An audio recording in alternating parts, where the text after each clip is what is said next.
So, two things. One, refusing to, I guess you would say, dignify the comment with a response about Trump saying that you turned black, and saying, in explaining change in positions, my values haven't changed. Do those two tactics work for you? No, it wasn't. It wasn't the worst thing in the world, but she's going to have to come strong, because the reality is that what he's going to do is try to depict her as somebody who's inconsistent, who's devoid of principles, and who's ultimately weak compared to him. That's what he's going to try to do. And she has to come out swinging. She's got to go after him, because you have to understand, a lot of people in the world of politics believes he's one of the easiest targets you could ever have in American history, because of the 34 felony convictions, because of the two impeachments, because of the civil cases, because of law issues still coming down the pike and what have you, along with some of his behavioral issues that have been well documented. He's considered by most to be a very, very easy target for somebody who has facts on their side, who has an education on their side, who has the ability to articulate their message in a profound fashion on their side. They're going to look at her, if not at this moment, eventually they're going to look at her and say, what's up? This is somebody you should be able to deal with. Take him out. You should be able to do it. Now, she's doing it now with the polls in terms of gaining traction. But I told you before, this is not a wave I believe she's going to be able to ride for but so much longer. I think on the debate stage, I'm 100% with you. In terms of how to address him without him there, so making her own case, I believe that Donald Trump is the Teflon Don. I have never seen anything like it.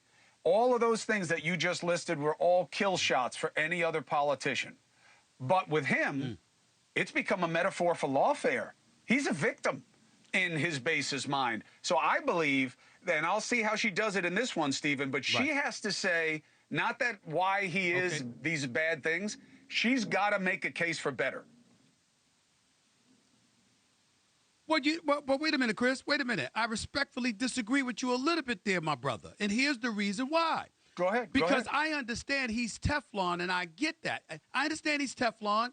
But in the same breath, it's to her benefit to feed into that and focus on that. Because with people complaining about crime, with people complaining about inflation, with people complaining about the border issues, and we know what her positions were on that, and it's not the most popular thing in the world, then they're talking about, flip-flopping in terms of fracking, in terms of health care, in terms of the, clean green bill and all of this other stuff.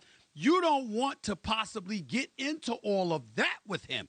This man is a stationary target right there for you to pounce on, and it's right up your alley, because no matter what he says about your character, it's nothing compared to what you can say about his. And it won't influence his base, but it could potentially remind independents of the chaos that existed in his final year in office, and how we may not want a repeat of that as Americans. She can feed off of that and pounce on him. That's what somebody is waiting to see when he comes up with his one-liners, when he's zinging you with insults here or there.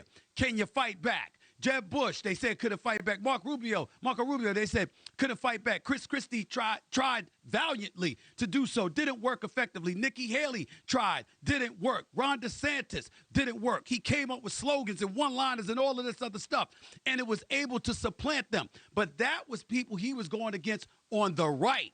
The left, he lost the popular vote in 2016, lost the popular vote in 2020, okay? He could lose the popular vote again. If you're Kamala Harris, you know all of this, so go for it and go after him, because you have the credentials to do so. Hey, thanks for watching. Go to joinnn.com to find NewsNation on your screen. And don't forget, click the red subscribe button below to get more of NewsNation's fact-driven, unbiased coverage.